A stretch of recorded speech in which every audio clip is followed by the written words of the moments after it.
Please. Hey bosses, welcome back to another episode of Boss Please. I am Jillian here with Malynda and Meghan. Hello ladies. Hello. Hello. How were we all a boss this week?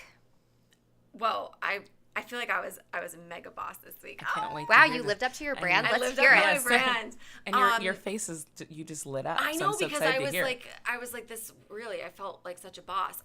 So I have a couple of side hustles, and one of them involves a contract, and I felt like my contract was a little bit disregarded by the company, in terms of, you know, I'm supposed to be the face of the company, and I felt like there was a little bit of a miscommunication because I saw some stuff on their Instagram where they were kind of highlighting other people.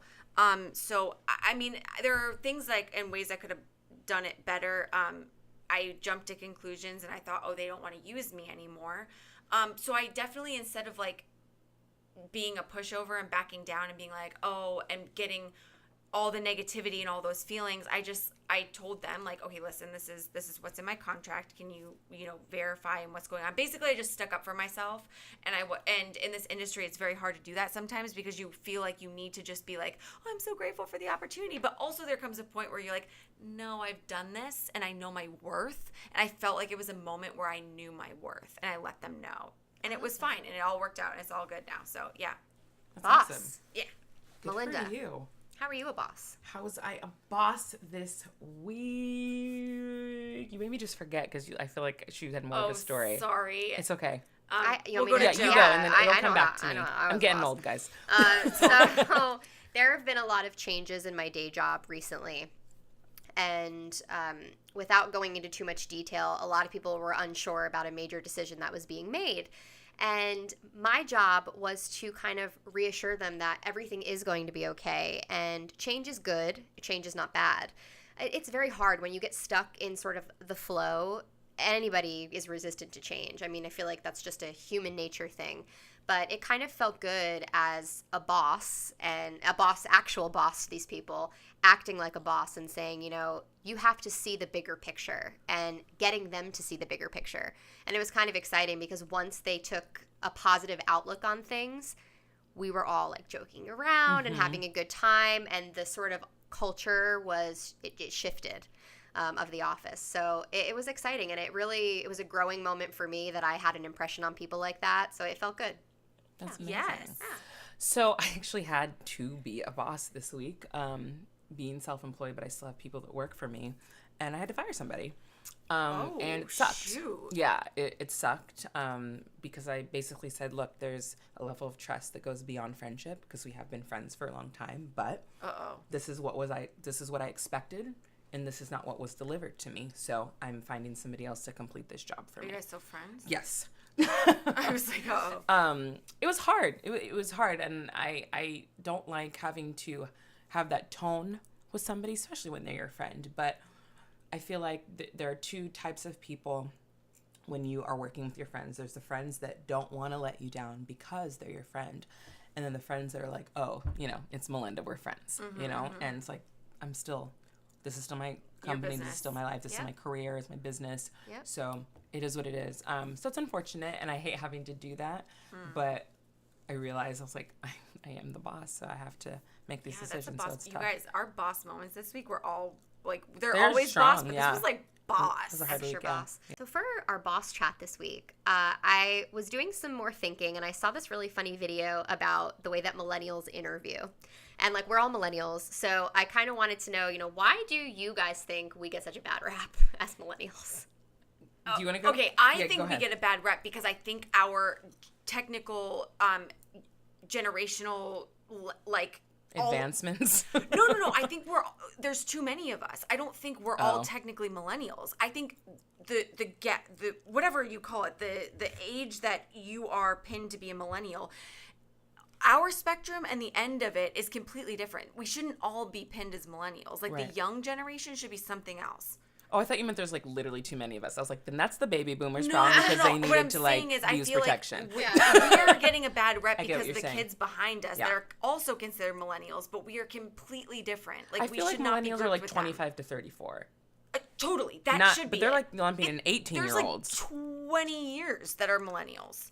Yeah, that's crazy. I totally get your point. It's point. like the 18-year-olds to like the 35-year-olds. That's a very good point. That's a huge Yeah, no. that's a big. It should be 18 by to decade 35 to decade is to very decade. different. And I 100% agree with you. It's 25-year-olds to 35-year-olds. That's millennials. Yeah. And we're not the ones getting a bad rep. It's these punk kids. No, I'm just kidding. I just popped off. No. But except if you're listening to this podcast and you are following that group, you guys are okay in my book. I personally feel like being a millennial myself, being like a hardworking millennial, I hate when people rag on it. So like I hear it from my parents, I hear it from older generations than my parents, the baby boomers, and it's frustrating in a sense because like, yes, there are those people that expect things handed to them. Of course. I know many of those people. Yeah. And it infuriates me because nothing has ever been handed to me and I've had to fight for everything that I have. And I think the people that know me know that and know that I have a drive. But to group me in with this like such expansive age group, it's very disappointing. I don't know, like I'm a millennial. Yeah. But like also like I'm a bad bitch. Like I'm a hustler. Exactly. Like I go tooth and nail for everything I do. Right. So in that sense, it really does bother me when people say those things. But don't you think that every generation feels that way about the generation below them? You know what I mean? Like, I feel like we're going to be those crotchety old people. They're going to bad rep. But I feel like we're going to be those people that talk about the gen. What is the generation younger than us? About the millennials. A I feel Zennial that way. or something. Is it called Zennials? No, Gen Z. Gen Z. Don't you feel like you start to feel that way about those people? I feel that way about the second half of millennials. Well, they're Gen Zs to me. They are Gen Zs. I'm going to call them If you're Gen younger Zs. than 25. Exactly. Yeah, Gen Z. I think that being a millennial and being in the younger generation than a millennial, I feel like we do have this responsibility and this power to change things the way they are now. I mean, just in like recent events, the Parkland shooting, seeing all of these high schoolers come together and speaking so eloquently on camera and being so involved and educated on gun control, gun violence, the things that need to get done. And it's so exciting too because we're seeing all of these young millennial women that are running for office. Yeah. And that is thrilling to me because I am almost 30 and to see these women that are my age, a little bit older than me, taking the time to like really make a difference, like this is the change that we need. This is the change. And I have always thought millennials are the future. Millennials are the now. Absolutely. I agree with you. I just need to take my bitterness out of the ones that you were saying that don't work for, they think they're entitled. There's a big difference. They're either entitled or they work really hard. Yeah. Yeah, so speaking of that, Hillary Gadsby is coming on. She is the founder, one of the founders of the Boss Box, and she is a Jill of all trades, a serial entrepreneur, and we cannot wait to talk to her, so we'll be right back. Welcome back, bosses. We are thrilled to have Hillary Gadsby in studio. Referred to as a Renaissance woman and a Jill of all trades by Forbes, Hillary is as diverse as it comes when it comes to business.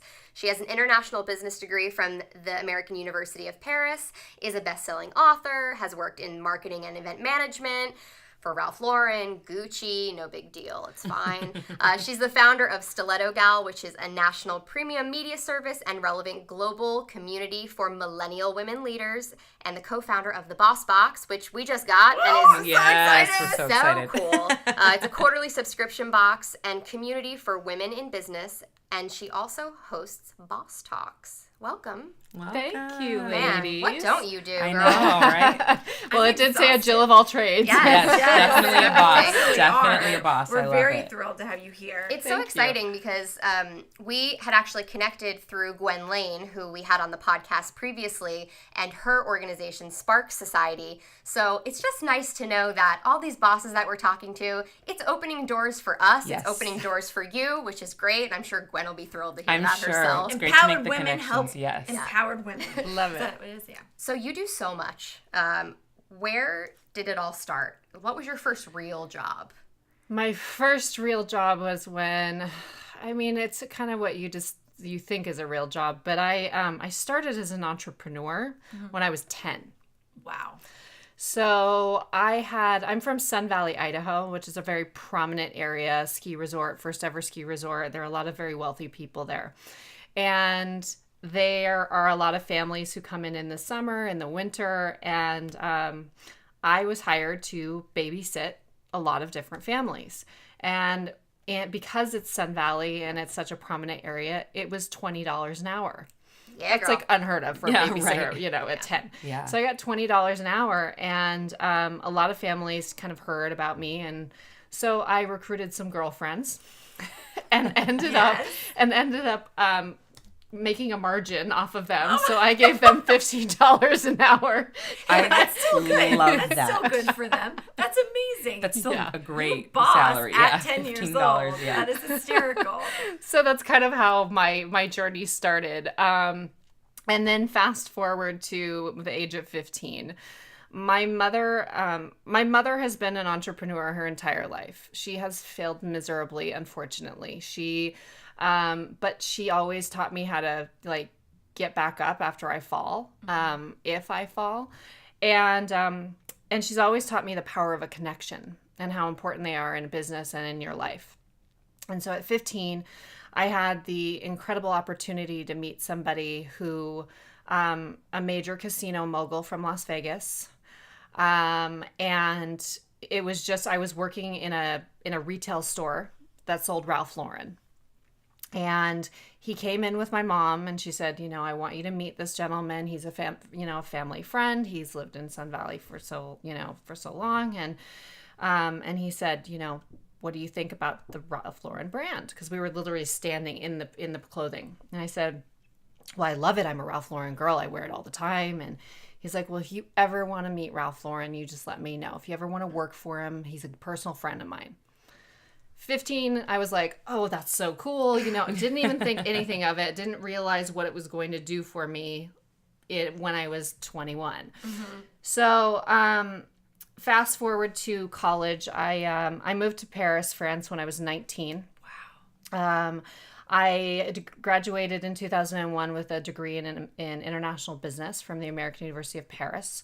I also have a degree in French studies at the Sorbonne. And I was doing my last year of school, and I had to do a dissertation on a brand. And so I decided to choose Ralph Lauren.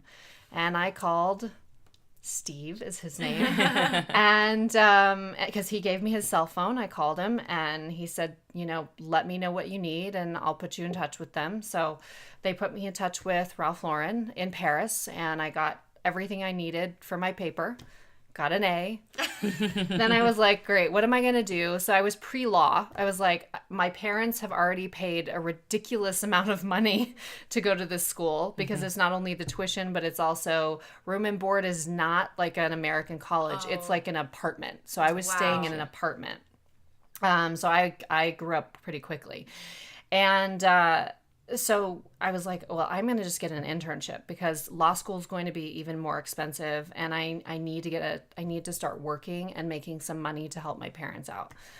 So, called him up again and I said, I'm looking for an internship. And he said, put your resume together and send it over to me. So I did.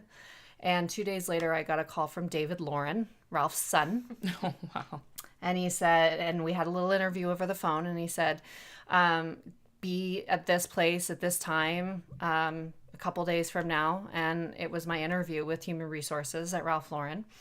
And then I aced that one, luckily. And then 2 days later, I interviewed with the marketing department, and I ended up getting an internship in the marketing department in Paris, France at Ralph Lauren. That is fantastic. At 19. At What a 19. story. Yeah, Wow. yeah. That's incredible. Wow, that is, you were just talking about your education, and I feel like, with social media, there's a lot more entrepreneurs, or at least ones that we know about. Yeah. Obviously, we value education, but do you think that it's a necessity for someone that wants to be an entrepreneur, or what are your thoughts? Yes and no. I don't believe that you have to have an Ivy League education to be an entrepreneur. Right. I think that the School of Hard Knocks teaches us. Yes. I don't think that necessarily, I think entrepreneurship is in us. Not everybody can be an entrepreneur because it's so hard. Yeah. Yes. It's so hard. Totally. And people like to have their corporate jobs. So I believe that a type of education is very important. I don't believe it has to be an actual university that you have to go to get that education.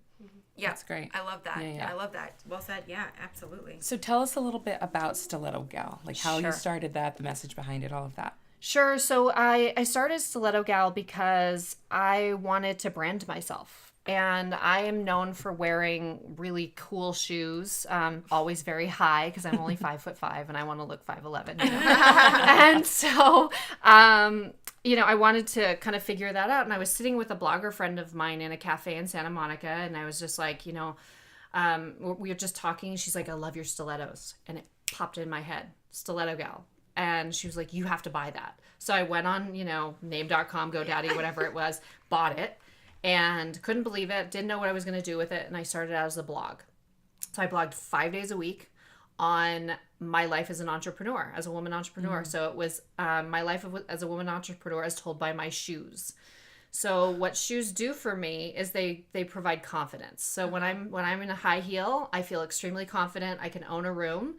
If I'm in flats, I don't feel the same way.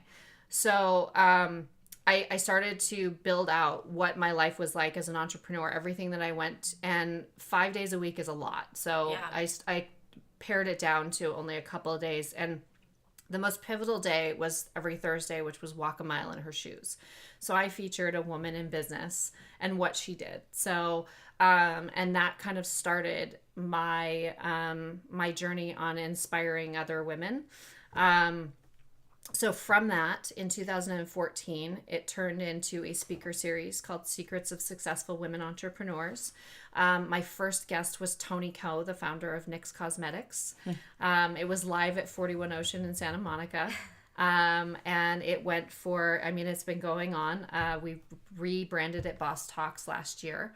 But that's kind of how Stiletto Gal started. And then I wanted to build content to inspire women, to give them the tools that they needed to build their businesses or, a career, give them advice on career tips. So that's kind of where Stiletto Gal came about. That's amazing. Thank you. So these talks Wow. are still going on now Every month. every month. So who's this month? So we just had a panel. I don't usually do a panel, but I did an incredible panel. I had Tracy Holland, who is the founder of Hatch Beauty. She also won the EY Entrepreneur of the Year award last year.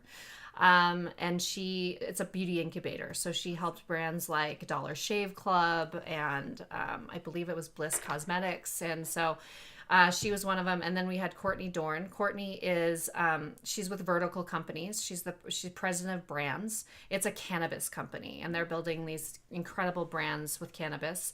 And she's also the chair of the YPO Women's Network. Then we had Beate Chalette. Beate sold her business in 2006 to Bill Gates. So this was the Power Players panel. Wow, This that's month, amazing. Yes. This month we're having some issues with the venue, so I'm not sure if we're going to do it. But normally it's going to be Jacqueline Schaefer from Chic. Awesome. Yes, That's fantastic. Wait, where can we go to get tickets? I'm gonna go. I will make sure you guys get Oh, them. you're But gonna do that. it's on Eventbrite, and I'll be putting that up soon. Oh, fantastic! Yeah, I'm that so sounds like down. something- That's yeah, just for sure. fantastic. So you. when we were doing our little pre-interview thing and you sent me your bio, you said that you were really trying to focus on the millennial brand. And we talked in the beginning of our show about how millennials get a bad rap. So why do you think it's important to hone in on that age group? And I assume that you don't think millennials are bad. No, I don't think millennials are bad. I think that you guys all want to co-create something. You want to build something better for the next generation. And that's exactly what we want to do, is we want to give you those tools to do that. So no, I don't think that's why I want the millennials and Gen Z to resonate with this, because it's all about giving you what I've learned and what all the bosses in our box have learned. And you guys go out and do it yourselves. It's your way of paying it forward. Exactly. I love that. It's a mentorship kind of thing. Yeah, That's fantastic. needed, very much so. So Go ahead. Go ahead. I love how when you said you were in the coffee shop with your friend, she was blogging. She said, "I love your stilettos," and it just popped. Yeah. And do you have light bulb moments like that all the time? Especially I'm obsessed with the Boss Box that you brought us, and I want to talk about that. Was that a similar idea? Yeah, the Boss Box popped in my head like that. How did that happen? I don't know. It's just, I have a very creative mind. Yeah. And I was just kind of thinking I was like, okay, founder finds, and I was boss. And I was like, Boss Box. Yes. And that was it. Yes. And Boss Box was taken, and it's some men's video game something. I don't know. So I was like, the Boss Box, and that was available. Yes, okay. And That's amazing. I always know when something's going to work when that happens. Yes. Like it's like it just comes to me and it's available and you buy it and you're like, oh my gosh, it's done. What has So- the feedback been like? It's been incredible. People love it. We have, we have a big, I'd say we have a big thing to do is my goal and my co-founder's goal is really to change the world for women. Yeah. And so it's a big mission and it's a movement. So we have a lot of work to do. And it's not just going to be the box, it's going to be so much more. So Amazing. I'm just really excited about it. Yeah. Yeah. You should be. And now's the perfect time. I mean, we're so empowered, and the word boss now, I think, is definitely associated. You got to think with female, because like girl boss, and it's just like, I don't know, it's a movement. Well, I love how you guys are talking about being a boss in different ways. And that's one of the things that we say in the Boss Box. It's not about being a boss of someone else. It's about being a boss of yourself. Exactly. So it's everything from, mindfulness and wellness and beauty and fashion and the education. It's all encompassing. It's so important for women to have all of those skills and tools to thrive. It's so, yep, you said it perfectly. We talk a lot about building each other up rather than tearing each other down, and building a bridge instead of burning it. In your career, how has it been helpful to act that way as opposed to bitter? We always say better, not bitter. So I've done both. I've had some really tough things happen to me. Business ideas stolen and stuff like that. And it's hard to not be bitter about it, but then you're kind of like, I just got to move on. I've done a lot of mindfulness stuff to be able to move on from that. I don't believe in competition. I believe in collaboration. I've always believed in that, but sometimes you swallow a bitter pill. Yeah. That's Absolutely. very true. Yeah. The two other women that you started the Boss Box with are amazing in their own right. So how did you come together with them? On social media. Wow. So Oh. each one of them have similar brands, like to Stiletto Gal, for example. They're both empowering. They're all about women. Shalini Vadera, Power Beauty Living, is all about powering up your beauty, your life, and your business. And Heidi Nazarudin, the Ambitionista, Success in Stilettos. It kind of fits, right? So I had actually met Heidi a few years ago, and we ended up doing some business together called Digital Diva Series, and it was teaching bloggers on the digital world and how to do it. And we did a couple of events for that, and we became friends. And then Shalini Vadera and I met on I think it was PR Czars on Facebook, and Heidi and I met also on Facebook. And I reached out to Shalini. I said, I think your brand is incredible. I think we should talk. And she said, absolutely. Both of them said, absolutely. Ended up having incredible meetings with both of them. Shalini and I actually started the box together. And she wanted to do her own box for Power Beauty Living. I wanted to do mine for Stiletto Gal. And we decided to come together and collaborate. And then Heidi came on afterwards as well. She was actually supposed to be the boss in our first box, which she was. But she ended up becoming a co-founder as well. That's fantastic. That's a great story. I love that. What has been one piece of advice that has stuck with you throughout the entirety of your entrepreneurial career? Like something that You just got early on. I'd Yeah, say, yeah. Well, we talked about it earlier. It's connections. Yeah. So it's so important to start building the connections that you have at a very young age. Like I was 15 when I started building my connections. I didn't even know what that was going to do for me. Right. But it's about, I'm able to see opportunity where other people may not. And I have built my entire career on connecting everybody together to make their business better, to make their lives better. I'm just all about connecting people with the right people. So I believe that every single person that you meet, try to figure out how you can help them. As opposed to them helping you. Exactly. Yes, I love that. That's So aside from connections, what's a piece of advice that you would give to women that want to be entrepreneurs? I would say start slow.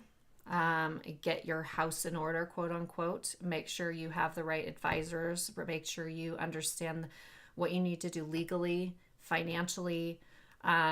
You want to try to test your idea. So even if it's your friends and doing a focus group, just do that. Get 10 friends together and test your idea. Don't try to jump in too fast. Yeah, that's great. Sound advice. So, we got our boss boxes today. Yes. But where can everyone else get theirs? They can go to thebossbox.com, and we're actually launching our next box next week. Fantastic. Yeah. Well, thank you so much for connecting with us in person. It's so amazing, Yes. Online versus IRL. We got it here. Yes. And we will see you guys next week. Thank you. Bye. Thank you.